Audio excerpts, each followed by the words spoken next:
Thanks to all of our sponsors for making our Computex 2024 coverage possible.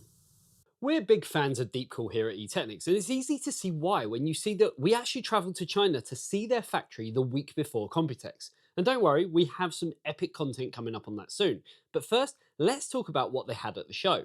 First up, they've got some new cases that have recently hit the market, starting with the CH160 Mesh, designed to be light, portable and practical, but also very stylish and customizable.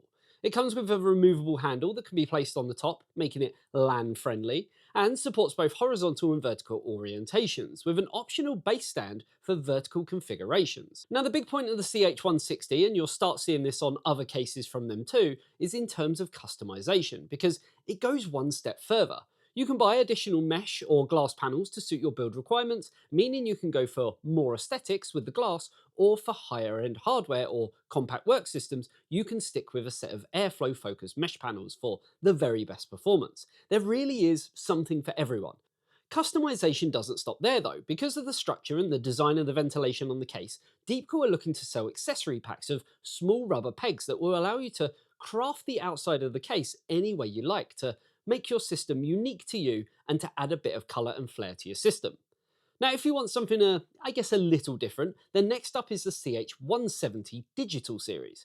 It's very similar to the CH160 because it essentially is, but gone is the handle and the ability to have it horizontal, and instead it sits on a plinth with a digital display, as the name suggests. What this gives you is access to all of your system's vital statistics, including performance, temperatures, wattage, fan RPM and much more. And again, to give that unique customization, you can insert rubber pegs to really make it your own without affecting airflow too much, though obviously this is user dependent. Both the CH160 and the CH170 Digital are available in black or white, and while the CH160 is available now, we should see the CH170 Digital hit the market very soon.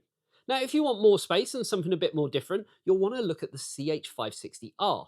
The name may sound familiar as the 560 is already on the market, but this one has had some tweaks to now support BTF motherboards with back connectors. Cooler-wise, Deepcool were keen to show off their current hero products like the Mystique ARGB all-in-one liquid cooler with its award-winning pump and design, and new FD12 ARGB fans, along with that 2.8-inch glorious-looking screen with a 640 by 480 resolution and 750 nits of brightness.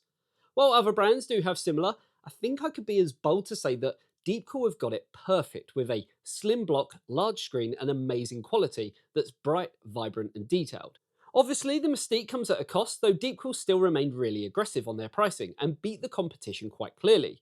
Though if you do want something a little more affordable that offers up a simpler design, then they have the LP series. The screen on this is slightly different as it's a 14 by 14 dot matrix screen, but still offers up something very unique and fitting in with the rubber peg design that Deepcool are pushing with their cases. Now with Deepcool pushing screens and visuals as a very important part of their lineup, they were keen to show off the Assassin IV VC Vision. We've already reviewed the Assassin IV and think it's one of the best air coolers on the market. Well, now it's had an upgrade to a new vapour chamber design for improved heat transfer, which now means it has a TDP of up to 300 watts. Top of this though, as the name suggests, they've made it more visual with a built-in digital display to display vital system information at a glance. I'm eager to see how this performs in comparison to the existing model, but if I know Deepcool, I honestly think it will be a monster in the cooling department. Other coolers like the AK400 and AK620 have also been given the digital design treatment, so depending on your size requirements or budget, there should be something for all types of consumers, including the AN400, which is a low-profile cooler featuring a 3-phase 6-slot 4-pole motor, meaning that it's more powerful and precise than anything they've done before, while also simultaneously being quieter. Available in chrome or black, and with that open hub view, it looks industrious and like it means business, especially when you hear that it can handle TDPs of up to 150 watts.